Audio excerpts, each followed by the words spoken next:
So that is not what happened at Paradise or Lina. this was, these were acoustic. This is Havana syndrome. Folks, what she's saying, implying is there's many different types of dues. Yes, there are. And one of the worst things that you can get is one of those ultrasound rodent killers, like for mice or something, and it Yes, emits, yes. people go, oh, it's safe because it doesn't have poison, and Mm-hmm. people don't like the poison, and it scares them away, or they don't like it, or whatever Right, whatever right. happens to them. But these are hackable. It's called something off the shelf. COTS, commercial off the shelf products. And they can be hacked by the military or government and turned into a direct energy weapon Oh, wow. in your own home. And so they did the report, but it's only every 5 or 7 years or something. Mm-hmm. And there is word that they might not even do a report next time. So we'll see. And they have all the equipment. We don't have the equipment available to check the magnetosphere ourselves. So, anyway, what is it all about? So, eventually, the Earth is going to flip.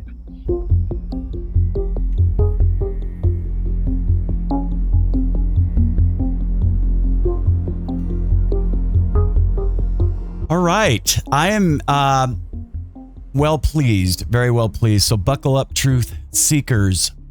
Returning to my program, The Last Dispensation, is our electrifying guest, Celeste Solum, a former FEMA person turned whistleblower. Celeste's explosive revelations have shaken the foundations of what we thought we knew. A background in FEMA and Homeland Security, she now exposes the hidden agendas behind global policies, geopolitically, and emerging technologies. Celeste's razor sharp insights into UN strategies, population control theories, and the intersection of health and technology have made her a beacon for those questioning the official narrative. An author, an activist, and a fearless voice in the wilderness, Celeste Solum is here to peel back another layer of the matrix. Celeste, welcome back to the front lines of truth. Are you ready to blow the lid off the world's best kept secrets once again? Absolutely. Absolutely. Good. Now we are going to talk about. Well, I was talking to you a few days ago on the phone, and just trying to decide what would be important to dig into. And you mentioned something that piqued my interest. I'm going to let you take it away from here. Okay. Well, so do y'all know the story about Adam and Eve? And so I asked you this question, right? Yes, you did. and you thought I was talking about the biblical Adam and Eve, but I'm not talking about the biblical Adam and Eve. I'm talking about the pole shift, extinction level events, the collapse of the magnetosphere. We're going to get our eyes off of politics for a while and some of the other stuff, and we're going to look at what rocks the world. And so, way back, there was a man named Thomas Chan, and he wrote this book called The Adam and Eve Story. Now, let me digress for a minute.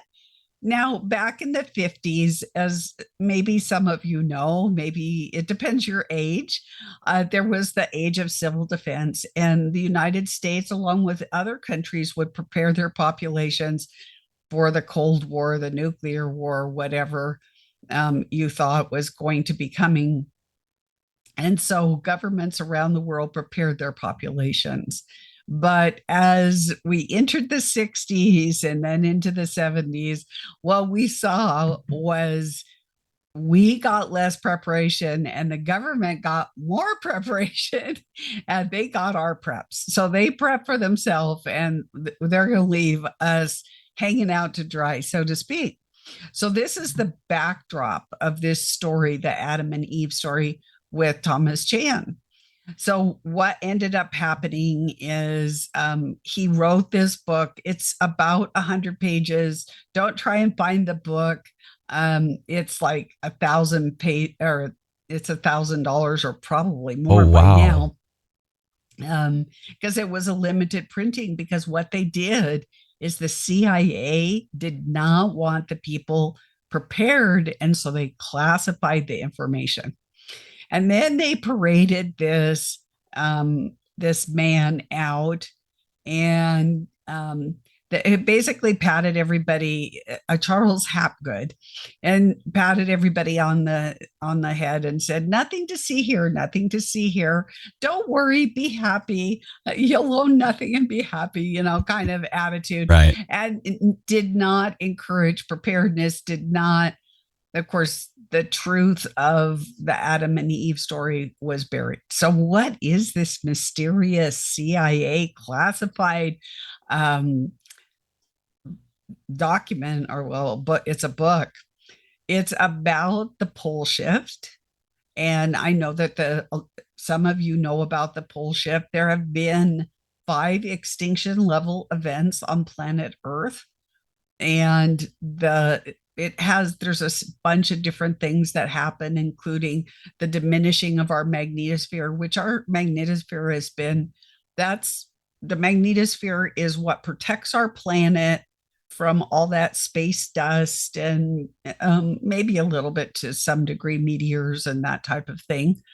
But during these extinction level events, up to 95% of all life in the past 5 of them, so only 5% of life remained. Everything else went extinct. Now that sounds really, really scary. But when you think about it, when you put it in context, you're here, I'm here, the plants are out there, and we have animals, we have livestock, we have our companion animals.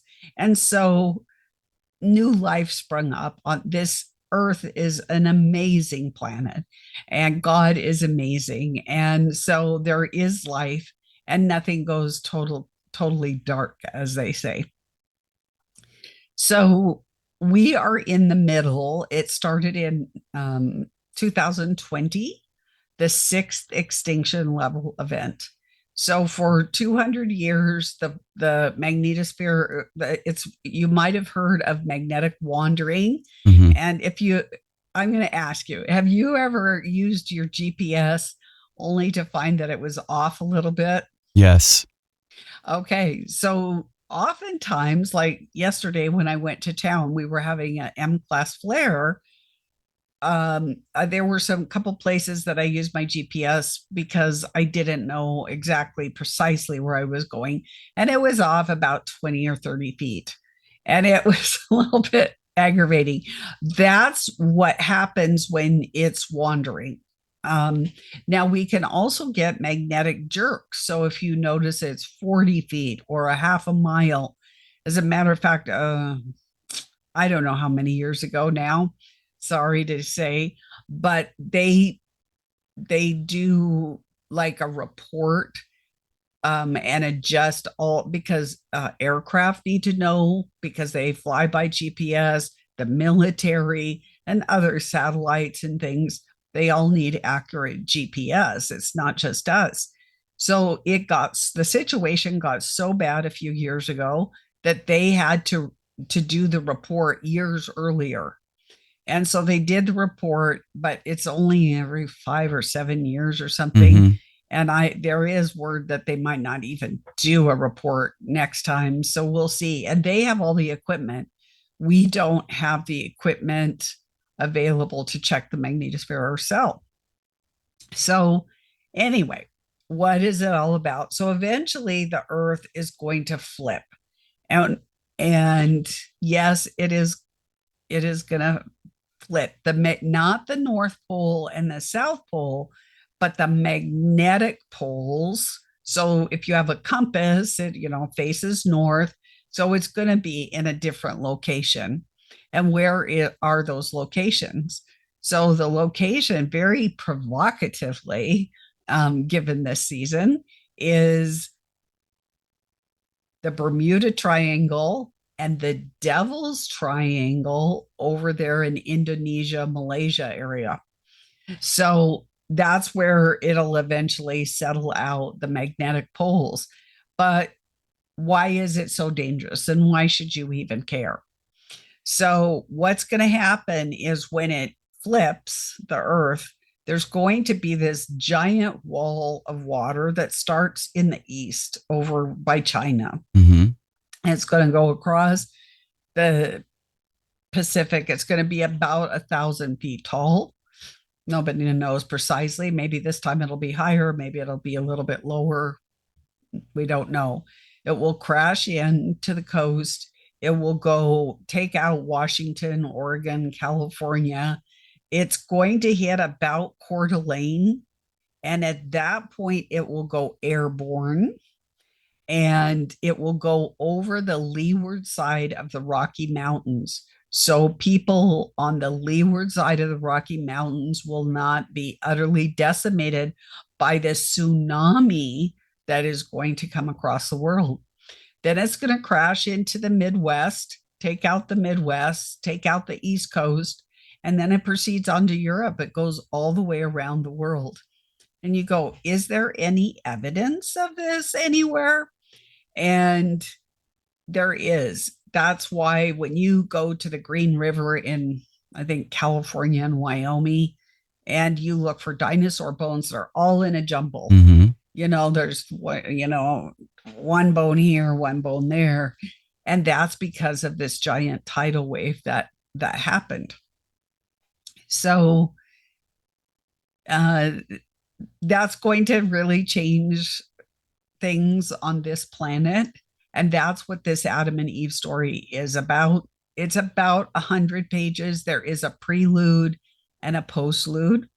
You can find it at the CIA reading room, but that is the redacted and sanitized version.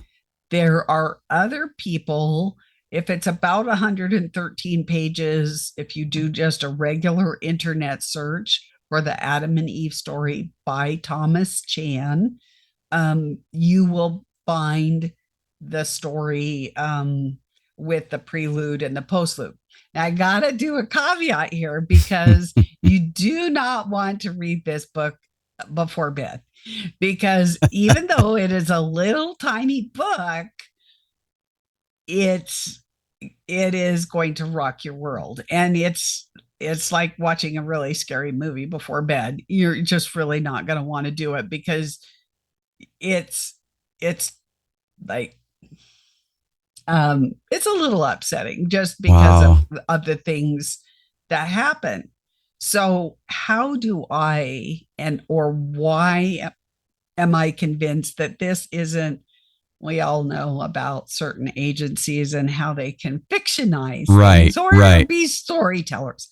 So how do I know that this is the real deal? Well, the first thing is that my husband and I we bought a house on the leeward side of the Rocky Mountains. This is when it was classified. The book was classified, on top of a mountain. And it was very interesting because all of the little neighbor cabins around us were CIA people. Oh, wow. We had no idea why. And that's why they all had their bug out locations up there on the leeward side of the Rocky Mountains. So I know that this is really, truly, in fact, and then not to mention, I'm a space weather buff. So I watch things like that, both from government documents and any information source that I can get. That's primary information source. I will be in St.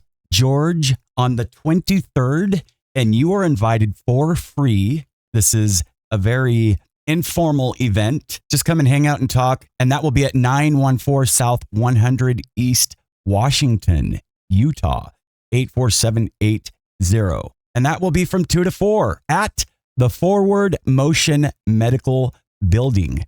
That's 914 South 100 East Washington, Utah, 84780.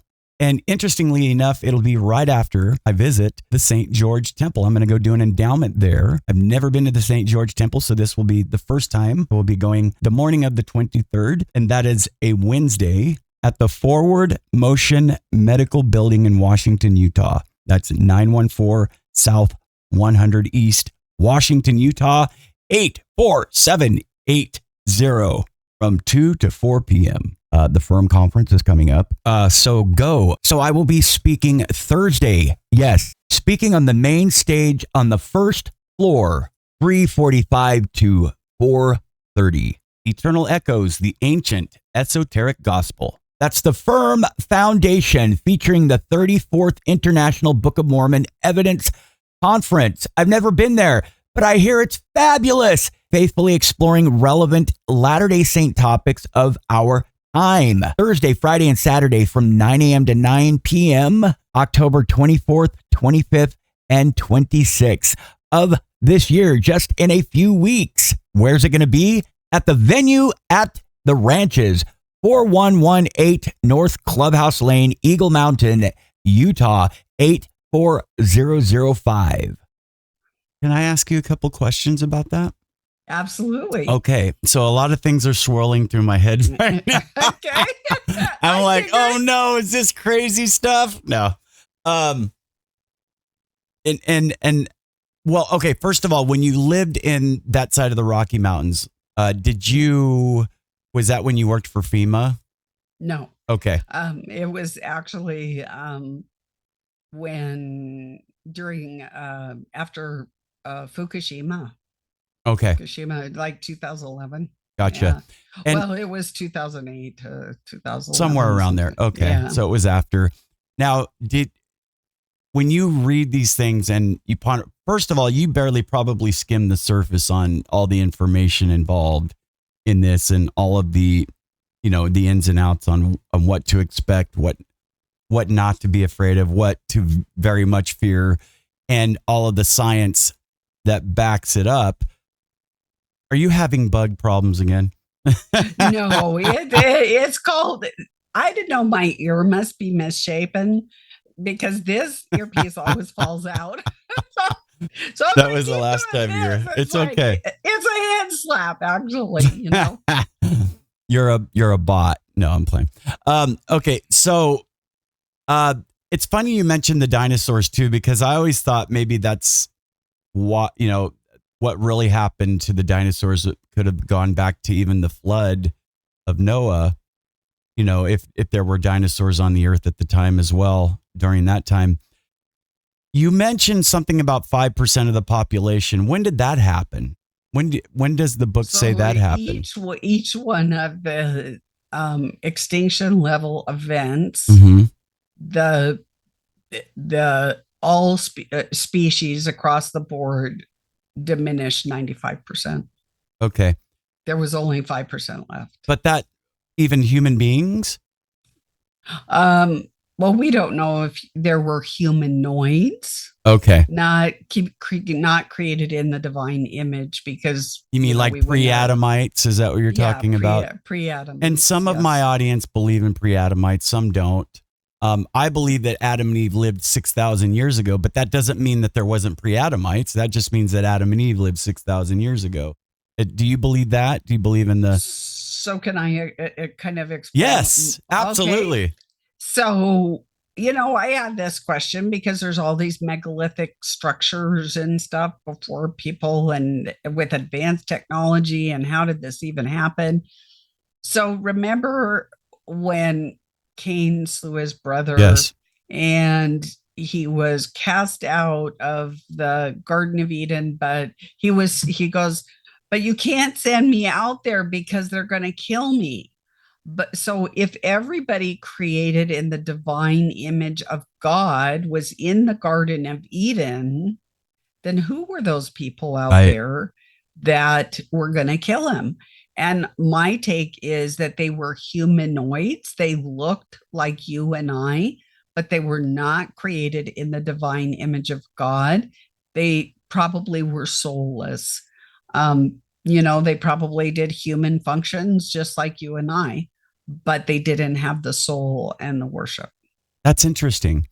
I've heard a slightly similar take on that. That's amazing because I talk to scholars and neo scholars and others who have very similar ideas as that. I haven't dabbled in it as much with my own mind as well as much, but it's fascinating because some have said, you said soulless, others have said a soul like an animal has a soul. Yes, a nefesh. But that we have the genetic ability to procreate with them. Is that your idea that the children of the sons of God, that's a whole other thing, the Anunnaki and all that, but that the sons of God were able to procreate with these daughters of men? So maybe? There's two versions of the Bible or interpretations of that. Genesis 6. And one is that the sons of God did procreate with the earth women. The other is that it's the mighty men of old, like the governors or the president or whatever governmental organization they had back then. So there's two different interpretations of that. I really do believe that it's that it was the sons of God and that they manifested and procreated. How that happens, I don't know the details, and I don't know that I want to know the details. Right. And maybe someday we'll know, right? When we meet our Savior. Okay, here's my other question about the flooding. How does that, for instance, was this all pre-Noah? Some of it pre-Noah. In other words, God promised that he would never flood the earth again. How does that fit in to this narrative? Do you know what I'm saying? Well, yeah. But it doesn't mean that he's flooding the whole earth either. Go ahead. But it was he was talking to the people created in the divine image of God, that he would not do that after. He would not flood the earth again, but the next time it would be fire. He did not have that covenant that we know of with the humanoids. Interesting. Okay. But even these tsunamis aren't necessarily flooding the whole earth anyway. This one will. I mean, these 5 extinction level events will cover the earth with the pole shift. Yeah. So you're thinking this is going to happen before the second coming of Jesus Christ? If Jesus doesn't come first, if he comes first, then it wouldn't happen. But let's say we're on the track, we're on the freeway, we've gotten on the on-ramp, we're going down the road, and we'll see which comes first, Interesting. That is a fascinating. What is the name of that book again? It's called The Adam and Eve Story by Thomas Chan. That is so interesting. Wow. And, I haven't heard for a long time about the reading room. And if you don't understand what the reading room is, folks, with the United Nations, you need to study. No, this is CIA. I mean, sorry. Different reading room. CIA. Different reading room. I've heard some very, you know what, Celeste, can I delve into your mind a little bit? Is that okay? Do you have time? Yes. All right. Here we go. Somebody that probably has either talked to others about stuff like this or knows herself. The CIA has done probably experiments that they don't talk about. Well, duh. But I'm talking about maybe, have they done experiments that have tapped into the supernatural, do you think? Oh, absolutely. Almost all the agencies have. Doesn't matter, NASA, DARPA, CIA. I mean, Right. they all do. Yeah. Yeah. Do do you do you how do you feel about the narrative of aliens being demonic or extraterrestrials? And as the CIA figured that out, and do you think some of the elites have figured that out or know that? Or is that something that you even think about or understand?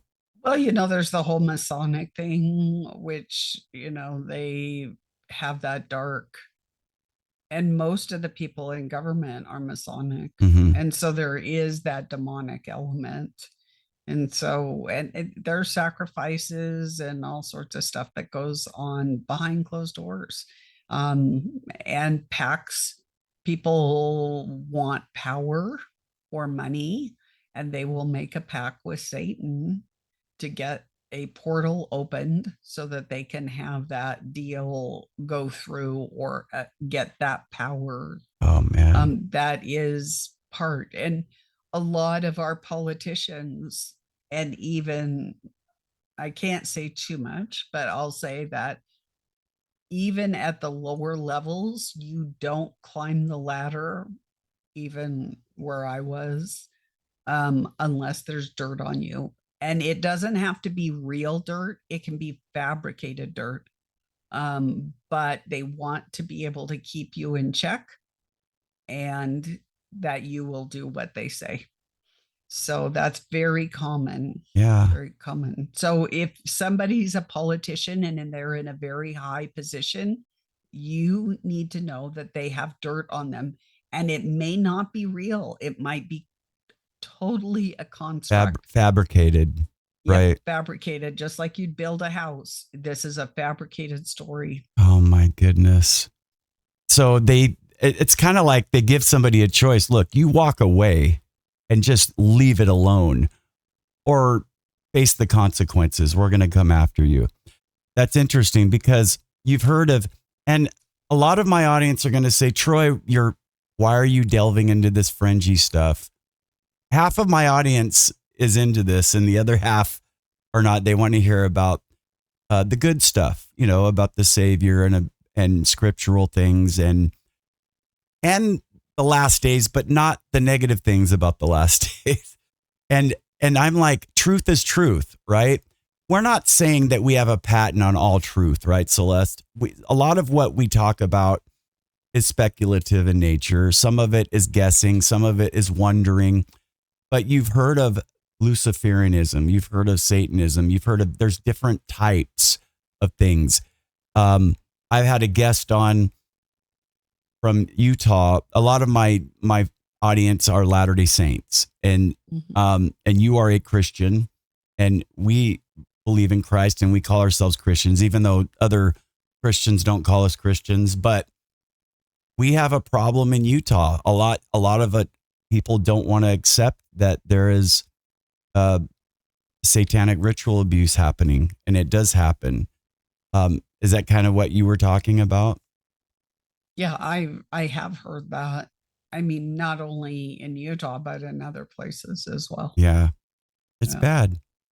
Okay. Do you mind if what's the latest from the UN or anything else on your mind that we could discuss, or, I don't know, just, anything geopolitical that you might want to mention Well, or update us on?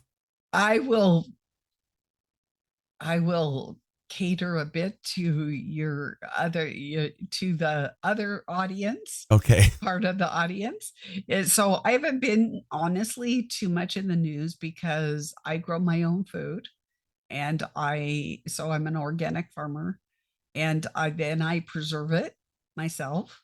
So I just made hearty tomato cabbage soup, and I'm about ready to do spaghetti sauce. Ooh, yummy. And I had to harvest all the squashes and all that. So I believe in having my house ready for anything, whether it's a disaster, whether it's ready for winter, whether it's lean times because of illness, or let's say you lost your job.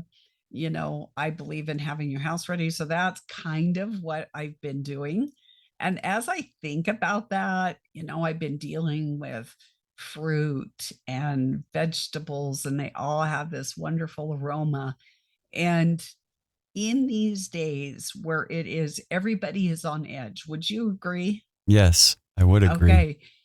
There is this aroma of being a Christian when you are a believer in Jesus Christ, that you exude that wonderful, it is peace and joy. And it doesn't matter if there's a storm that's coming or brewing or swirling a whirlwind around you. And so we can all have that aroma. And this time of year with the color, I love to get, like, I picked my last bouquet of flowers and I look at the fall leaves, and then I smell the smells, and I just love the taste of fall. I have these particular dishes that I make at this time of year. One is this fruit tart. By the way, I have inspirational homestead recipes by Celeste SOLUM, and it's over at Amazon. And I do have pictures of my recipes, as well as little homesteading tips for any of you, if Nice. any of you are interested. But I just love this year. And when you have that, so many viewers and most of my followers say, how can you have such peace and joy when you cover these crazy topics that you cover? And it's because I have this personal, unshakable relationship with Jesus Christ. And it's just like when you smell fresh strawberries or fresh melons or something, or your mom's favorite dish. It just makes you feel like home and happy. And so that is, you can impart that to other people, the fragrance of being a Christian.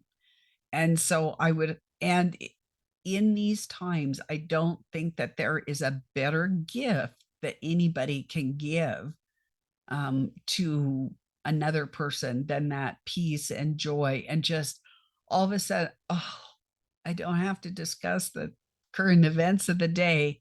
I can just enjoy God's creation. I can still see that comet out there, that God made that comet. I can watch a sunrise. I can watch a sunset. I can watch the beautiful leaves and know that, what? He created everything, Amen. and he has us in the palm of his hands.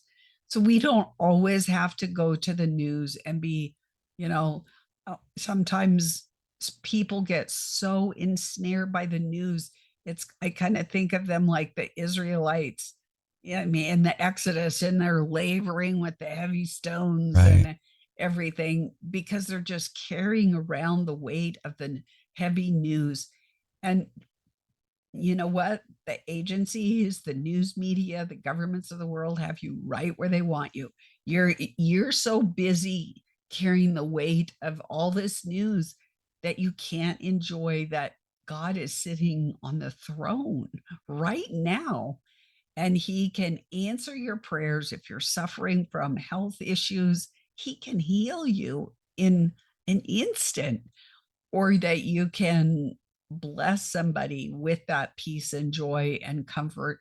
Sometimes, I don't know about you, but what I've noticed is, because with the advent of technology, is people don't communicate with one another. Remember when you used to go No. to the airport and people would chat, oh, where are you from? Where are Right. you from? And where are you going? Where are you going? Blah, blah, blah. Mm-hmm. But they don't do that. Everybody's, they're like in a little electronic Yeah. prison. Yeah. So they've actually imprisoned us and we don't even know it. I mean, we don't pay attention. And so sometimes there's seasons that we should just let go. I know it's cliche, let go, let God. And that's kind of what I've been doing for the last couple of weeks. I've been getting my house in order. which is always a good feeling. And I've been enjoying friends, family, That's good. food, and just the Lord. Like one night we went out, tried to see the comet, and of course there were clouds. And I think it's supposed to rain tonight, so no sense going comet looking tonight either. But Rain you is know, good too, though. yeah, it is because we've Yeah. had a severe drought here, so I'll be Yeah. glad for that. So You I don't have a whole lot on the news front. no? Okay. Well, okay. Now, but we did bring you on to talk a little bit about conspiracy, but that was beautiful. Okay. I Okay. love that. Thank you, Celeste. That was a good testimony of Christ and God, and I want to second that. That what you're saying, the fragrance, right? Mhm. You know, before I forget, brothers and sisters, if you are enjoying the content, don't forget to hit that like button, subscribe, and ding the bell for notifications. Your support means the world to me and helps the channel grow. And hey, if you want to contribute to the program, I do prefer Venmo first, then Cash App, then PayPal, then Zelle. And I've got cool products. I got cool merch. That's all being designed. I get a percentage of it. And that's if you're interested. Remember, your comments are what keep this community thriving. So drop your thoughts below. And if you're feeling extra generous, consider becoming a YouTube member or sending a super thanks right there. The button's right below the screen during our videos. Now back to the topic. I know what you're saying. What you're saying is the good things of the earth are a good gift to as a sign that we love God because we love the things of his we love his creations. And he is in control of all things in spite of the deep state and those who are have a very short season of control, a very, very small season. You know, you know who she's a evangelical preacher. What was, oh gosh, I'm not remembering her name, but Jan Markle. She likes to say, it's funny how the devil will do all of this for thousands of years just for 3.5 years to reign or whatever, if you believe in a tribulation period. Before you go, Celeste, could we talk a little bit about direct energy weapons? Absolutely. We can Okay. talk direct energy weapons. Okay. So I covered Lahaina.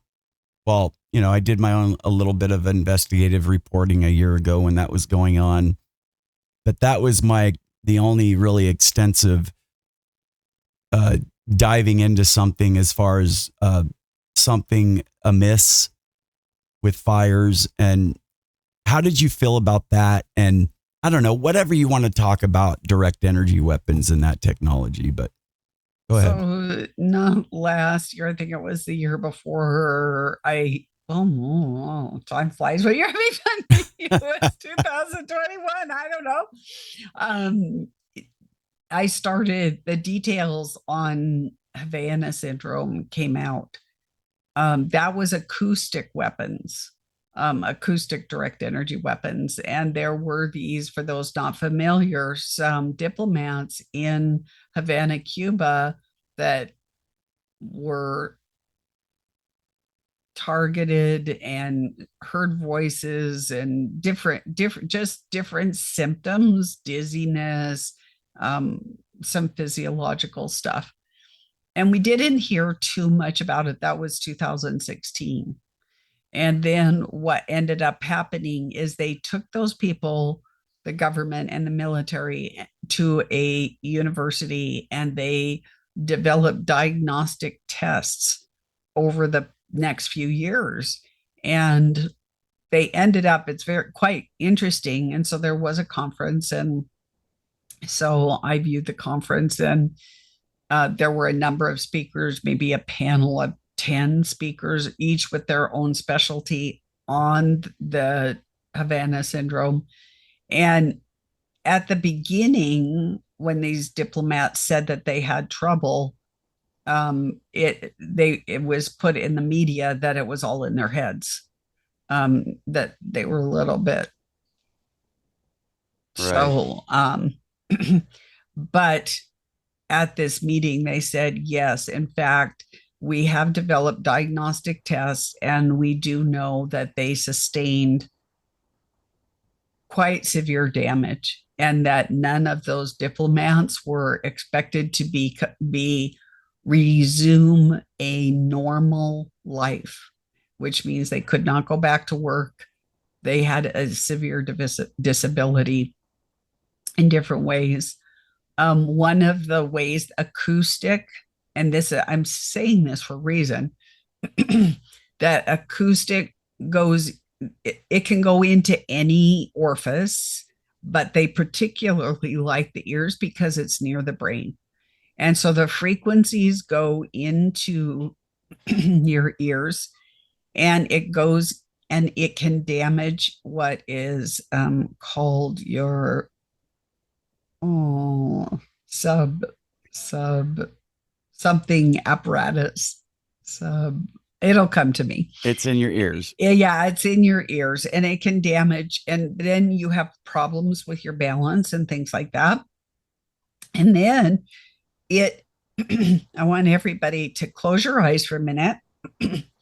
And you have a bottle of 7 Up, and shake it. And now you're going to take the lid off, and what happens? Bubbles.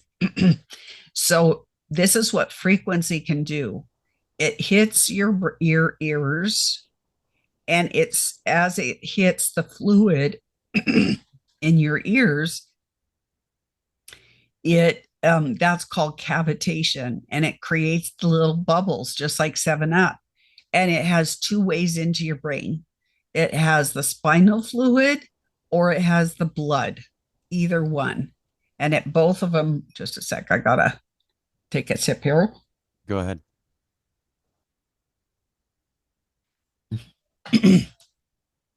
So these bubbles travel at a very high velocity, and they slam into your brain it's like the equivalent of a car accident.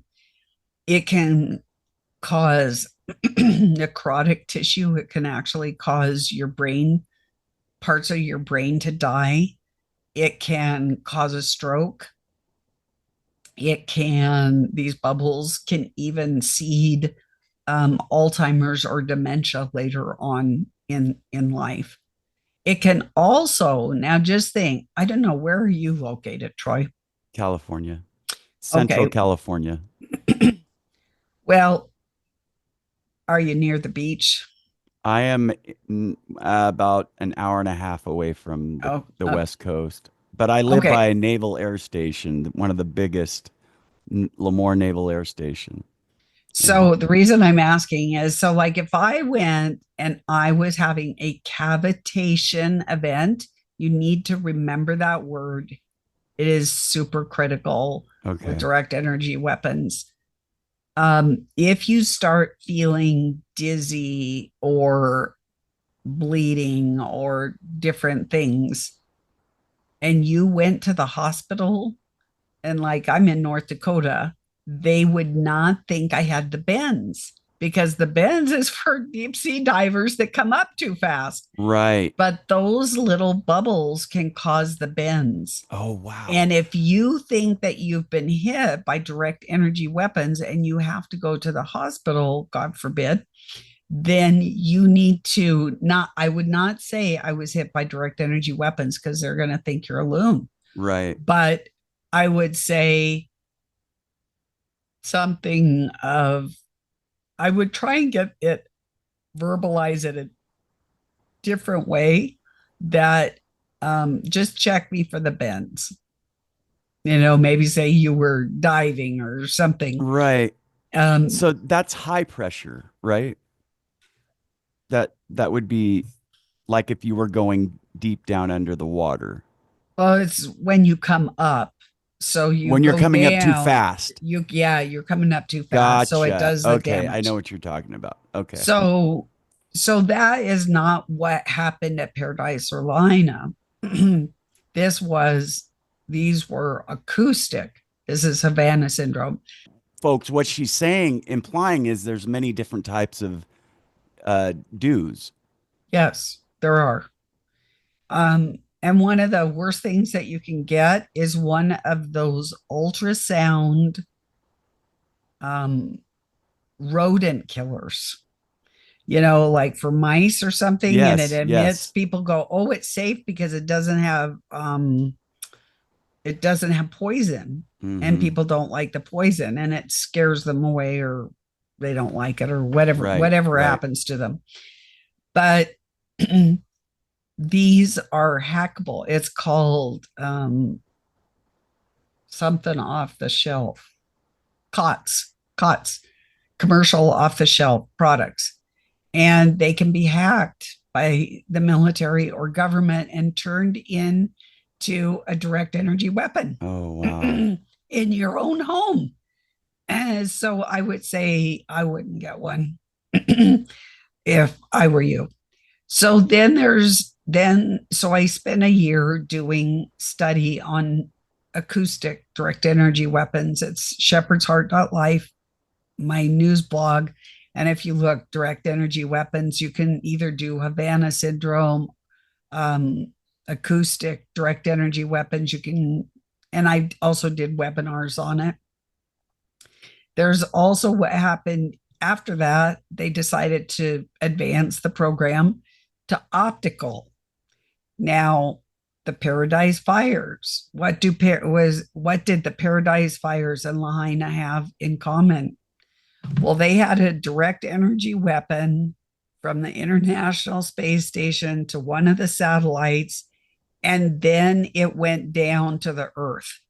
And they have to have a base station because the direct energy, it's kind of like Star Trek. It has to lock on to the base station. So, Mm-hmm. in case there's any interference, like clouds or whatever else might be interfering, it can lock on, and that way it will get to where the direct energy optical, it's like a laser, but it's scalable. So it can go to just that base station, or it can go to a wide area around that. And in both states, there's only 3 base stations, and one is in California, one is in Maui, and one is in New That's what Mexico. that's Yeah. what I hear. Yep. Yeah. Yep. And even was it close to Paradise? It was fairly close. It was a little bit south, and the one in Lahaina it wasn't on top of it, but Right. it was scaling. They were playing with the scaling of that Yeah. technology. Well, So, even the blue tarps, the blue roofs, that is spooky. That is yeah, but spooky. when you think about it, this is frequency, and so it will either attract or repel just because it's a frequency, and different colors interact with different frequencies. Mm-hmm. So we have to understand that it's not maybe necessarily a political statement, but it could just be the physics of and the nature of the optical direct energy What do you mean weapon. political statement? Were there people saying that the blue meant something? Is that what you're Well, saying? like the blue party and the red party. Oh, gotcha. I didn't know that. No, Yeah, okay, gotcha. yeah, yeah. Yeah, no, I think it's just uh The technology. Yeah, the yeah, physics, the yeah, physics. yeah. Crazy stuff, man. And then, okay, let me give you one more question, then I'm going to let you go eat Okay, or sounds good. rest or whatever, because I got to go do things too. Um, okay, if somebody was to say, you know what?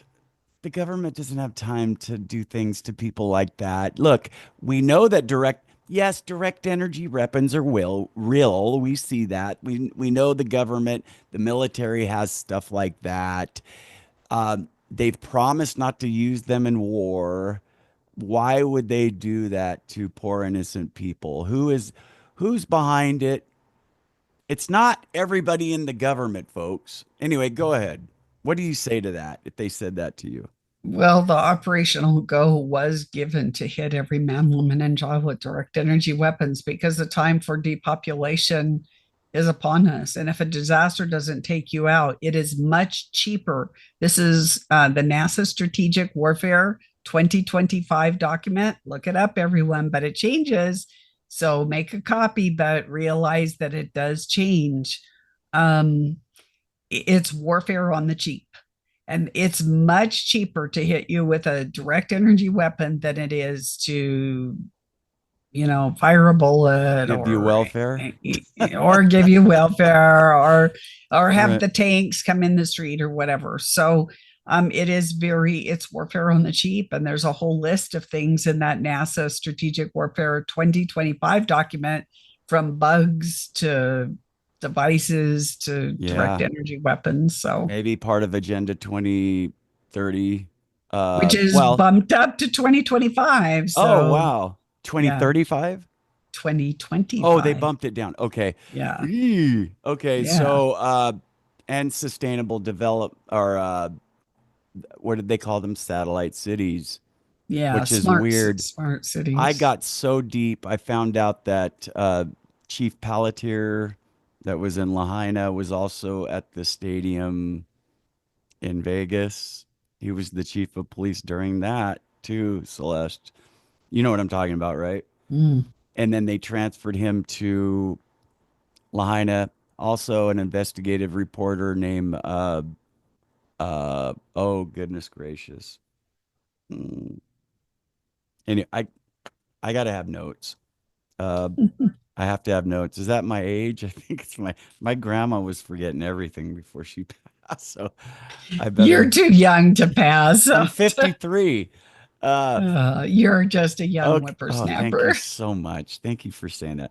But yeah, satellite cities. They started talking about it right after the Lahaina Smart cities. smart cities. Why am I saying satellite cities? I don't know why you're saying I don't so. know. I think that's another term for it or something. But smart cities. Yeah. Yeah. Um, all right. Thank you so much, Celeste, for being here. When you come back, can we talk about chemtrails and why they do that Sure. and all that not fun stuff, but you know what I mean. All right, thank you. God bless. Okay. God bless you too.